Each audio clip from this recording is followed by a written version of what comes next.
tu cours un gros risque si tu gardes tout ton argent à la banque aujourd'hui. Quand je parle de gros risque, dans ce cas-là, je ne parle pas simplement de l'inflation et de l'argent qui perd de sa valeur à travers le temps. Ce que j'entends par risque ici, c'est déjà, probablement 99% des gens ne comprennent pas comment une banque fonctionne pour de vrai.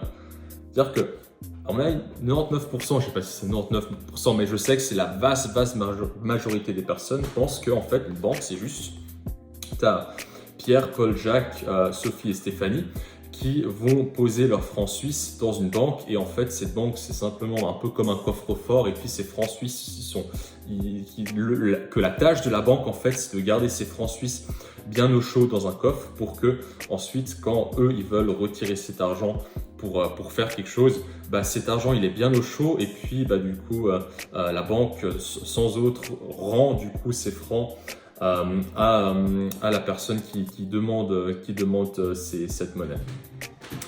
Donc ça, c'est la perception que la plupart des gens ont, mais c'est complètement faux.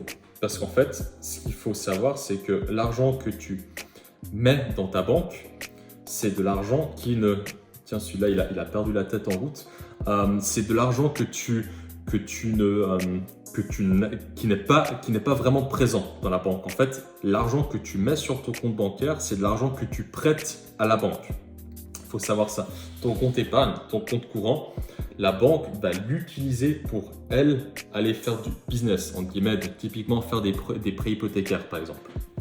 Ce qui se passe, c'est que, pareil, tu as toutes ces personnes qui vont du coup regrouper leur argent à la banque, donc ça va être un certain montant qui sera déposé à la banque. Et à partir de ce montant qui est déposé à la banque, la banque, elle peut donc faire un effet de levier x10 par rapport à ce qu'elle a vraiment en réserve. Donc, si les déposants viennent déposer 10 000 francs en réserve auprès de la banque, elle peut créer à partir de ces 10 000 francs 100 000 francs qu'elle peut vraiment utiliser. Donc, 90 000 francs qu'elle peut créer à partir de rien, entre guillemets. Et à l'aide de ces 100 000 francs, ou du coup de l'effet de levier x10 qu'elle fait sur l'argent qu'elle a vraiment en dépôt, elle va par exemple aller faire des prêts hypothécaires, faire des crédits à la consommation pour elle ensuite se faire en fait une marge sur les intérêts qu'elle touche. Et puis elle, ensuite la banque, elle te verse du coup un pourcentage plus petit, voire inexistant aujourd'hui, sur les intérêts que elle fait sur les crédits, sur les prêts que elle fait. Et c'est vraiment comme ça que ça fonctionne aujourd'hui le business model d'une banque. Elle emprunte en fait sur du court terme et puis elle va prêter sur du long terme. Donc typiquement des prêts hypothécaires en 10 et 30, on va dire typiquement.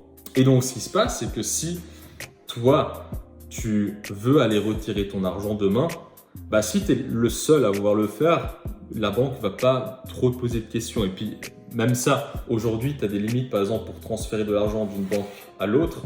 Typiquement, très souvent, elle va te mettre des limites de retrait de quelques dizaines de milliers de francs par semestre que tu peux faire. Donc, il y a déjà une limite. Même avec une personne, elle ne peut pas non plus faire disposer librement de l'argent qu'il y a à la banque. Donc, il faut savoir que quand tu appréhendes le fait d'investir parce que tu as peur de la volatilité, par exemple, il faut savoir qu'aujourd'hui, si tu gardes tout ton argent à la banque, en fait, tu investis quand même. C'est juste qu'en l'occurrence, tu es juste all-in dans la dette de ta banque et en plus elle te rémunère zéro par rapport à l'argent que tu lui prêtes. Pas forcément sûr que ce soit la meilleure solution, ou du moins c'est pas une solution qui est très diversifiée pour le coup. Mais donc là où quand ça commence à coincer, c'est si toutes les personnes ou un grand nombre de personnes commencent à venir taper au guichet, et c'est arrivé plusieurs fois dans l'histoire, pour venir retirer l'argent. Tout simplement parce que la banque, cet argent, elle ne l'a pas. Tout l'argent que tu mets en dépôt auprès de la banque, il est déployé sur des projets qui sont complètement illiquides. Par exemple, des prêts hypothécaires. Donc voilà, c'était ma petite vidéo pour t'expliquer, si tu ne le savais pas déjà, comment une banque fonctionne, qu'en réalité, tu prends beaucoup plus de risques en mettant ton argent à la banque que la grande majorité des personnes pensent. Donc cet argent n'est pas gardé au chaud dans un coffre, c'est de l'argent qui est déployé dans des projets qui certes peuvent être rentables, mais c'est de l'argent qui n'est pas forcément à disposition aujourd'hui. C'est de l'argent, ce que tu vois sur ton compte bancaire, c'est juste des pixels sur un écran. Cet argent, il n'existe pas, enfin il existe, mais il est déployé dans des projets. Donc toi, en l'occurrence, c'est pas de l'argent que tu as réellement. Donc voilà, j'espère que tu as vu de la valeur dans cette vidéo. Si c'est le cas, n'hésite pas à rejoindre mon canal WhatsApp. Je te mets le lien en description. Je mets plein de valeurs dessus sur plein de sujets liés à l'investissement, à l'économie, à la bourse, à la crypto, etc. Donc voilà, moi je te dis à très bientôt pour une prochaine vidéo. Ciao.